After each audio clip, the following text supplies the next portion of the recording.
നീ അല്ലേ? എന്നിട്ട് ചേച്ചിക്ക് എന്താ വിശ്വാസം വരുന്നില്ലേ? പറഞ്ഞല്ലേ. എന്നിട്ട് എന്താവാനാ? ആത്മഹത്യയുടെ വക്കീൽ നിന്നൊരു ചെറുക്കനെ ജീവിതത്തിലോട്ട് ഞാൻ കൈപിടിച്ച് കയറ്റി. പിന്നെ ആത്മഹത്യ ചെയ്യാൻ പോവല്ലേ? എന്റെ അച്ചാച്ചാ, ഈ അനൂപ് എന്നോട് ഇന്ന് പറയുകയാണേ, എന്റെ ലില്ലി ദൈവമായിട്ടാണ് നിന്നെ എന്റെ മുമ്പിൽ കൊണ്ടുവന്ന് നിർത്തിയത്.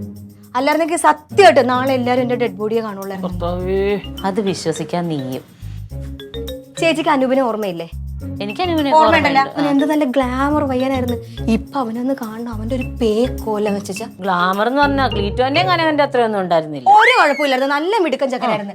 ഇവൻ ഈ ശ്രുതിനെ അല്ല കല്യാണം വെച്ചാൽ ശ്രുതിയായിട്ട് സ്നേഹിച്ചു. എന്തൊരു സ്നേഹമായിരുന്നു അറിയാ ചേച്ചാ. ശ്രുതിയാണെങ്കിൽ 24 മണിക്കൂറും അനൂപ അനൂപ അനൂപ എന്ന് പറഞ്ഞിട്ട് പുറകെ നടന്നു. അതാ ഞാൻ പറഞ്ഞത്, ഇത്രയേ സ്നേഹമുള്ള ഒരു പെങ്കൊച്ച് മിണ്ടണില്ല എന്നല്ലേ പറഞ്ഞവര്. ഇത്രേ സ്നേഹമുള്ള ഒരു പെങ്കൊച്ച് ഇങ്ങനെ മാറണമെങ്കിൽ അനൂപിന്റെ കയ്യിൽ എന്തേ കുഴപ്പമില്ലേ?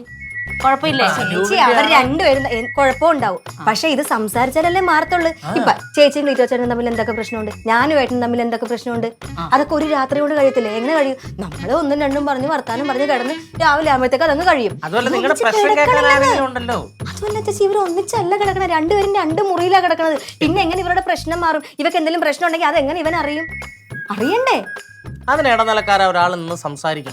അതിന് ലില്ലിപ്പണ്ണ് തന്നെയാണ് എന്നോട് സംസാരിച്ചപ്പോ അവൻ പറയണേ, എന്റെ എടി എനിക്ക് എന്തൊരു പോസിറ്റീവ് എനർജി ഇപ്പൊ കിട്ടിയെന്ന്.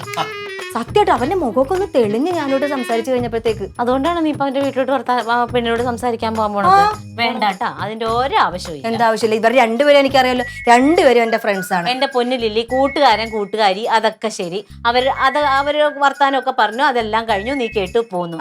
ഇനി അതിന്റെ അങ്ങോട്ടൊന്നും ഇറങ്ങി ചെന്ന് നീ അവരെ രക്ഷിക്കേണ്ട കാര്യമൊന്നുമില്ല. കനകൻ അത് ഇഷ്ടമല്ല. ആര് പറഞ്ഞു ഇഷ്ടമല്ലാന്ന്?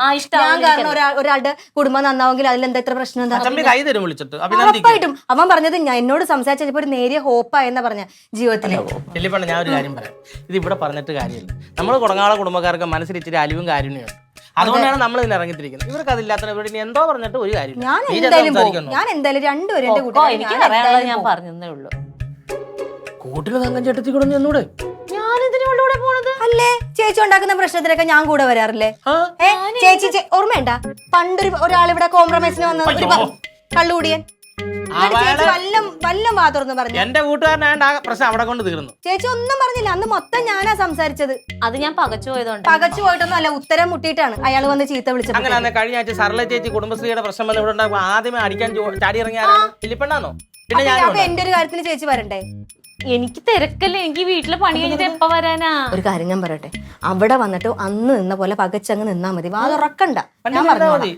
ലില്ലിപ്പണ്ണ് സംസാരിച്ചേ. ഇത് നിങ്ങൾ ആദ്യമേ ഇവിടെ കഴിവിനെ ഒന്ന് അംഗീകരിക്കേ. ഞങ്ങൾ ക്ലബ്ബുമായിട്ടുള്ള വിഷയം കൊടങ്ങാവളെ ലില്ലിപ്പണ്ണ് ഒറ്റ വാക്ക് പറഞ്ഞിട്ടുണ്ടാവും വലിയ പോലീസ് കേസ് ആവേണ്ട വിഷയം ഒത്തീർപ്പ്. അറിയാവോ?